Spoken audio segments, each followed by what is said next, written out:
నమస్తే and welcome to hit TV. 3 రోజుల క్రితం సముద్రంలో చేపల వేటకు వెళ్లి గల్లంతైన మత్స్యకారుల ఆచూకీని అధికారులు ఎట్టకేలకు గుర్తించారు. విశాఖ హార్బర్ నుంచి వేటకు వెళ్లిన మత్స్యకారులు అప్పికొండ తీరానికి చేరున్నట్లు ఫిషింగ్ అండ్ కోస్ట్ గార్డ్ అధికారులు తెలిపారు. గల్లంతైన 6 మత్స్యకారులు సురక్షితంగా బయటపడడం వారి కుటుంబాలకే కాదు స్థానిక ఎమ్మెల్యేగా తమకు ఎంతో సంతోషంగా ఉందని అన్నారు వైసీపీ ఎమ్మెల్యే వాసుపల్లి గణేష్ కుమార్. ఇక మత్స్యశాఖ కార్యాలయం వద్ద మత్స్యకారులను కలిసి భరోసా కల్పించారు. వారు సముద్రంలో ఎదుర్కొన్న ఇబ్బందులను అడిగి తెలుసుకున్నారు.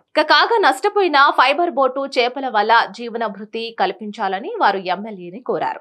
ఇక ఆ తర్వాత ప్రభుత్వం దృష్టికి తీసుకువెళ్లి తప్పకుండా నష్టపరిహారం అందించే బాధ్యత తీసుకుంటామని అన్నారు. మత్స్యకారులుగా పేదరికానికి తెగింపు ఉంటుందని, అదే ధైర్యంతో యువకుల ప్రాణాలతో బయటపడ్డారని వాసుపల్లి తెలిపారు.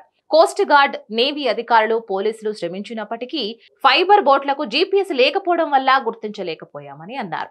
తమ ప్రభుత్వం వచ్చిన వెంటనే ఫైబర్ బోట్లకు కూడా ఇటువంటి ప్రమాదాలు జరిగినప్పుడు వెంటనే రక్షించుకునే విధంగా జీపీఎస్లు ఏర్పాటు చేస్తామని ఎమ్మెల్యే వాసుపల్లి గణేష్ కుమార్ హామీ ఇచ్చారు. సమస్య లేని ఇల్లు ఉండదు, పరిష్కారం లేని సమస్య ఉండదు. బంధాలు గొప్పవి, బాధలు చిన్నవి. మీ సమస్యని మేము పరిష్కరిస్తాం. రండి మాట్లాడుకుందాం.